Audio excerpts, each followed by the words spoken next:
All we really hear about on the news or elsewhere is like, oh my gosh, this world is coming to an end. Most modern farms look like this.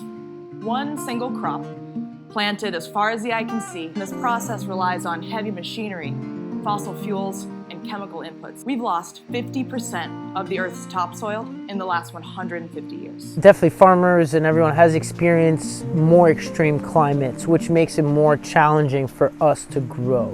This year we had a late freeze event on May 18th. Well, this has been the most challenging year as far as weather and farming goes. For us, there was a point in this season when we lost that lower field that the question was, can we continue?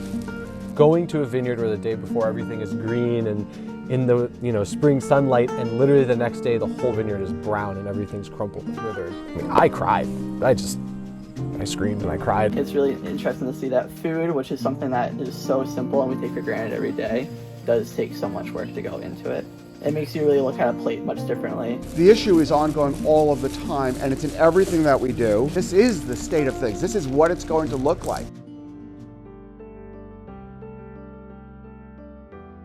What you eat makes a difference, and what you eat makes a difference on how the planet is going to be sustainable.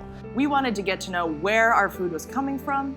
We wanted to bring food security to our community and support farmers and sustainable farming practices. Farmers have a role to play in bringing people together, bringing people's awareness back to landscape and to community. As we move forward and we think of what agriculture should look like in maybe a post-fossil fuel era, to really want to regenerate our soil, we can learn from these ancient practices. In 2022, we produced around 20,000 pounds of food. We are doing this in a regenerative way to be able to produce in the long run, not just this year, but over the next, 40, 50 years. There's a lot more in common with fellow farmers than there is difference. So you're starting to see the return to quality of craft on a large scale. It's really beautiful. We can have educational programs to teach the next generation coming up how to farm sustainably. There are studies that show one of the biggest predictors of caring for nature and stewarding nature in adulthood is quality time in nature as a kid. Allowing a child to love something before they're asked to save it.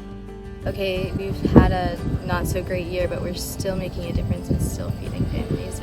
A lot of the produce that we grow here does end up being donated through our Food Donations program down at the market.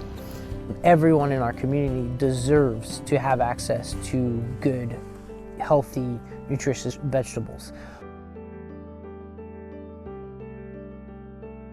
Thank you for everything that you provide to us and allow us to do so much more than grow veggies. We help grow a community with it as well. Local food is something we can all gather around. All this hard work gets put into this thing and then share it with everyone. There is an abundance in sharing. There's so much potential that is all around us, and I think it's up to all of us to awaken that. It's the stories we share that give us the power to be greater than the sum of our parts. We can't control the stories we inherit from those that come before us.